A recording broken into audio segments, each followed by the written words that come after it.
We're not trying to be a pharmacy. We're not setting up, clinics in Best Buy stores. We're really about how do we enable the technology to work? How do we make sure we can provide, the support, the insight to the patient when they're in the home so that the clinicians, have what they need to deliver care.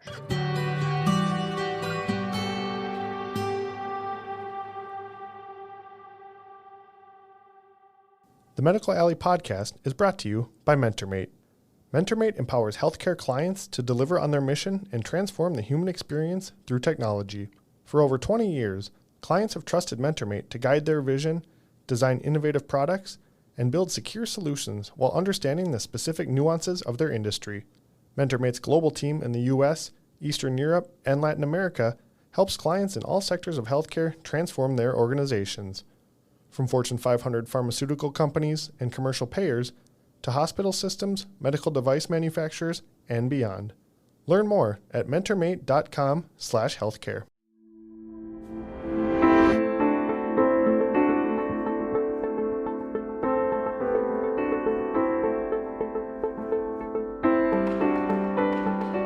Good morning, good afternoon, and good evening to everyone out there in Medical Alley. Thank you for joining us on another episode of the Medical Alley podcast.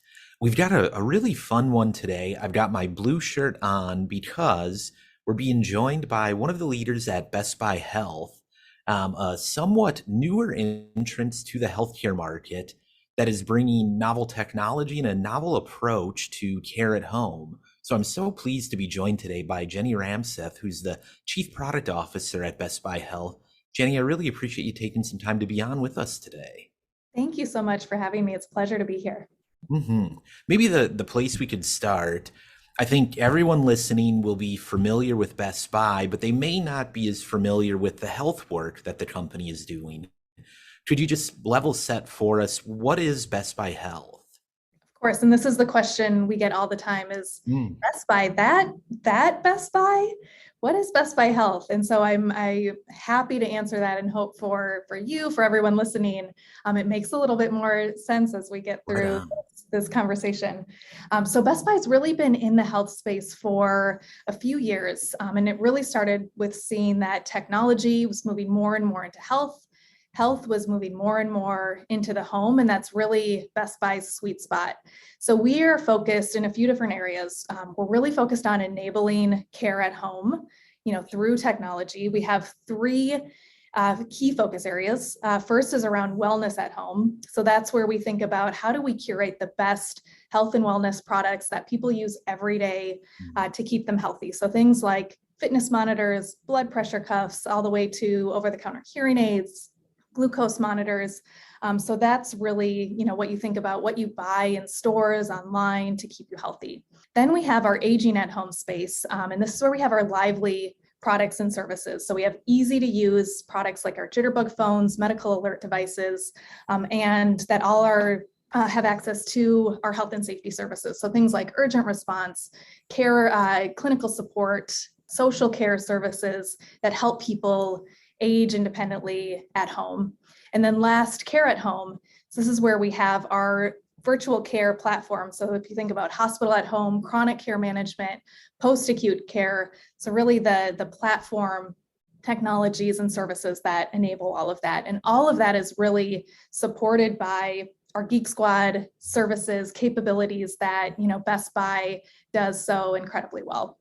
Indeed, and I gotta say that when this was starting some years ago, the Geek Squad thing was the part that for me I thought was most interesting. I've worked with healthcare companies for 20 years now, and that distribution into the home to provide support and service, most healthcare organizations don't have a national network with tens of thousands of people doing this. What does the Geek Squad do within Best Buy Health?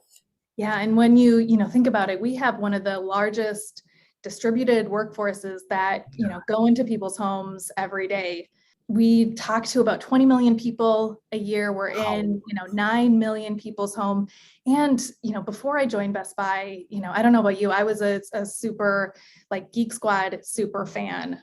So I sort of knew and loved that service. And so when we think about what we do in healthcare, healthcare is different than installing a TV. So we have about 1,300 agents that are specifically health trained. We've really started in our aging at home space. So when you think about a medical alert device, a personal emergency response system, really supporting the in-home education install setup of that technology. We've done now over 20,000 of those installs. And now we're really moving into the care at home space. So a little bit more complicated, more technology, really critical to get that set up. And we're still in the pilot phase, but what we're seeing as we've started to work with some of our partners is just really incredible improvement in how quickly patients can get set up and ready to go, which of course is critical for a care at home program.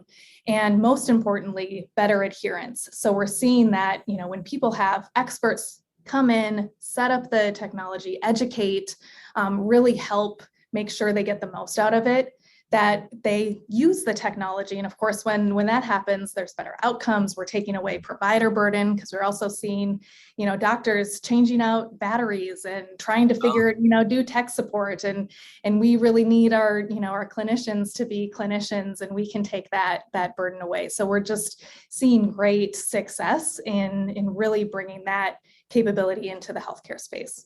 That's very interesting.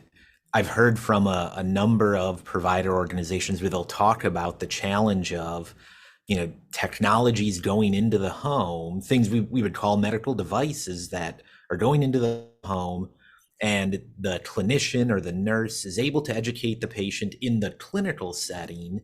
But once they leave, it's so much harder to support them. And if something's not set up right or a setting has to be adjusted, they don't have the capability to do that. I'm hearing you describe having the capability to provide that personal and that in-home service so that the products give the outcomes that were desired.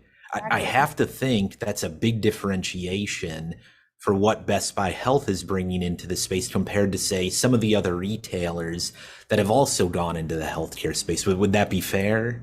Yeah, I think our approach is really different. And so one thing, like I said before, we're focused on enabling care in the home. So we're not trying to be a pharmacy. We're not setting up, clinics in Best Buy stores. We're really about how do we enable the technology to work? How do we make sure we can provide, the support, the insight to the patient when they're in the home so that the clinicians, have what they need to deliver care.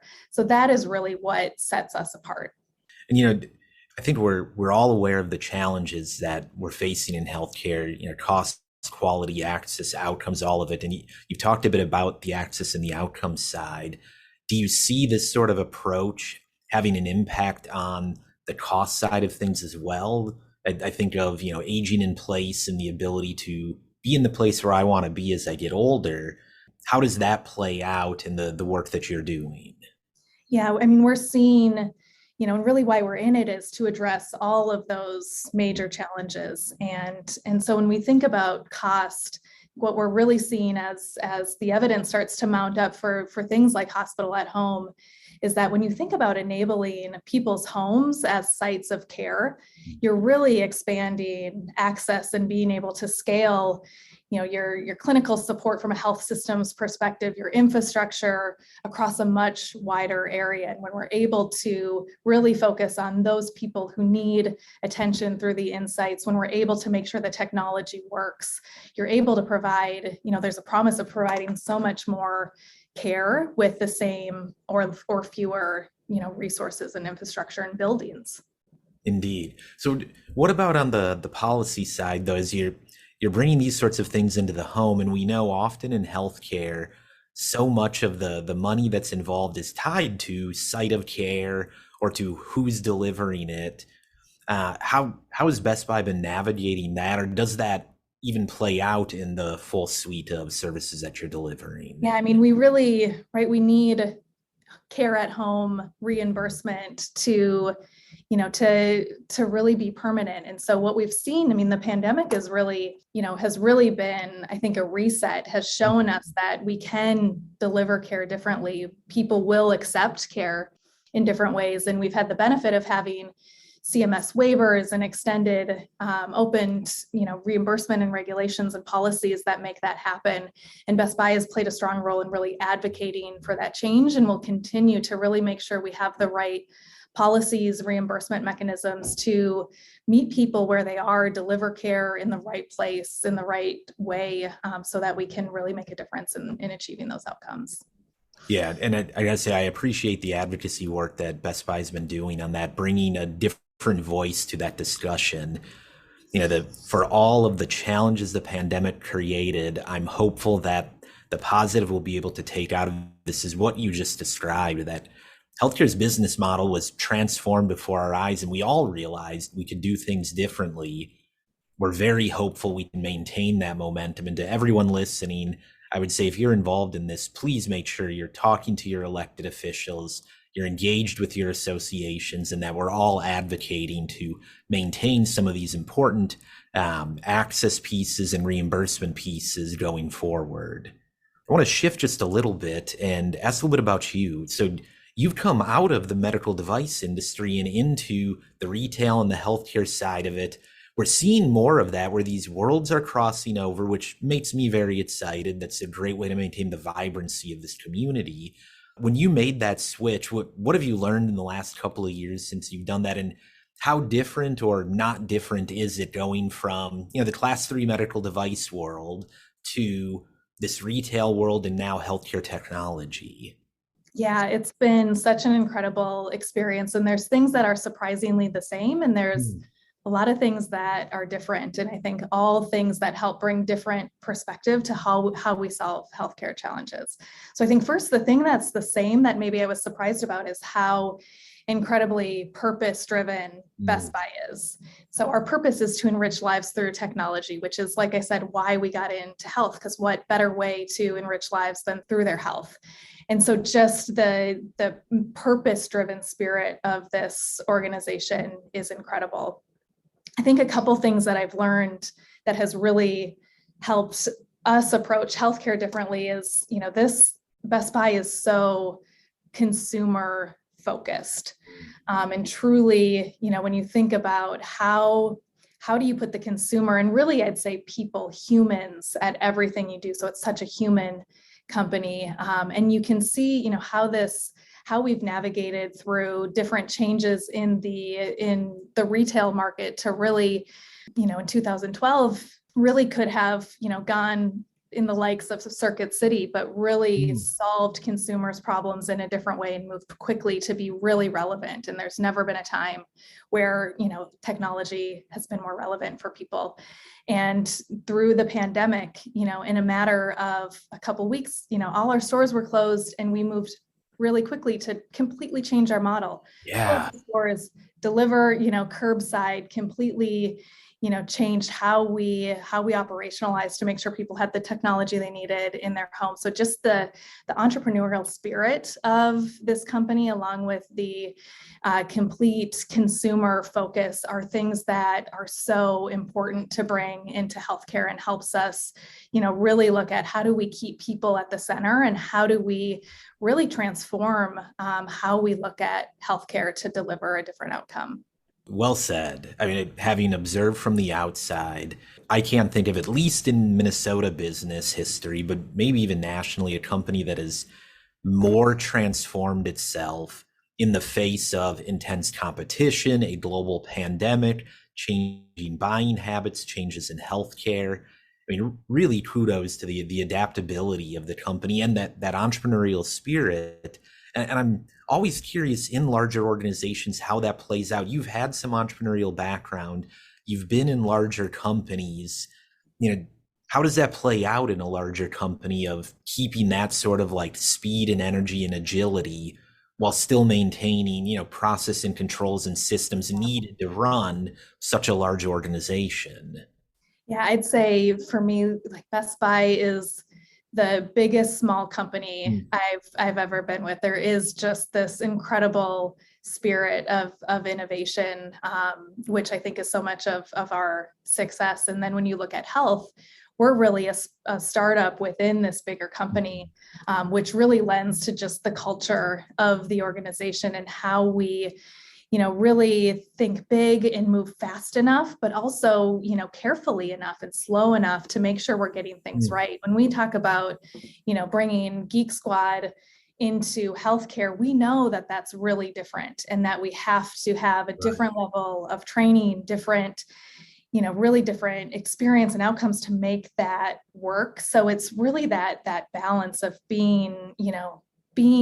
having that spirit, seeing what problems we need to solve, having the conviction to move quick enough and the sort of intelligence to move slow enough to make sure it works.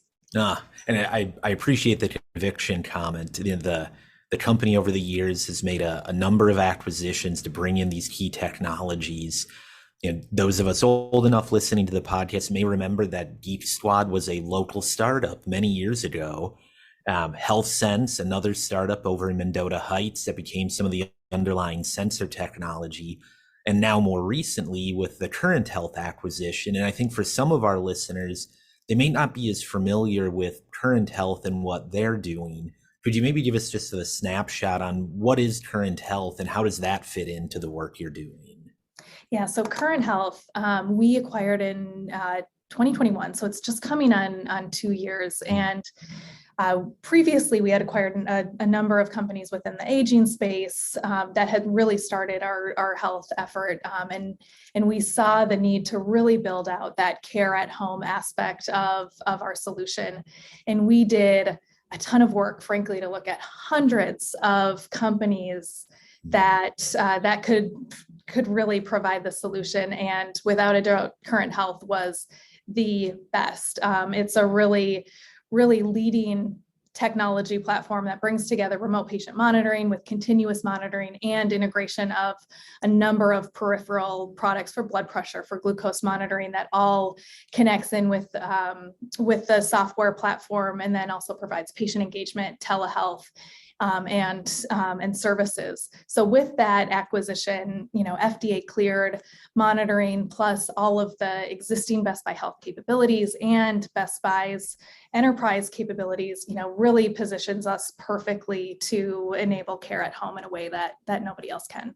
Yeah, seriously. I mean, that really runs the gamut of it, like a full platform. All right, well then, project forward a bit. If you think like 10 years from now, and I say 10 years because in healthcare, I think that's a reasonable time frame to think about transformation of a $5 trillion sector of our economy. Where do you see this going, or what's your vision for the future of healthcare at home? Yeah, it's funny because 10 years ago, I probably would have answered this question really similarly. And that's, as sort of the pace of change. I really do believe that the pandemic is an opportunity for us to accelerate and reset and really see that things can be different.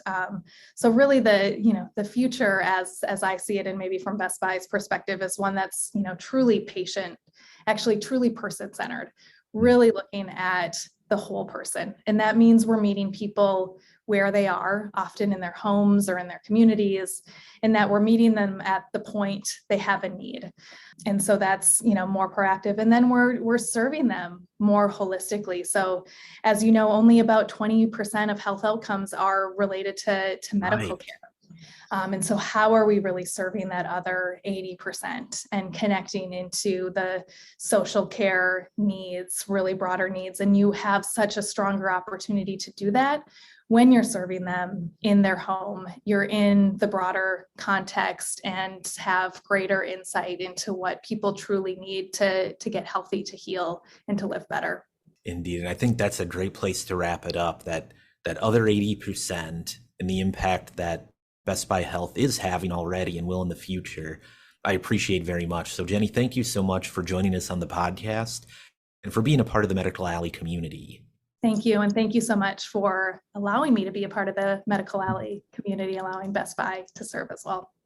Thank you. And folks, that's been another episode of the Medical Alley podcast.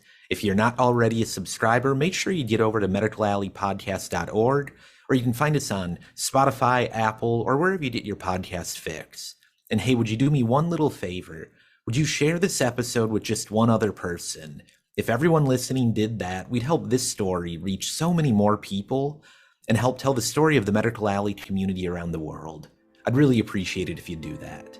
Until next time, have a great day.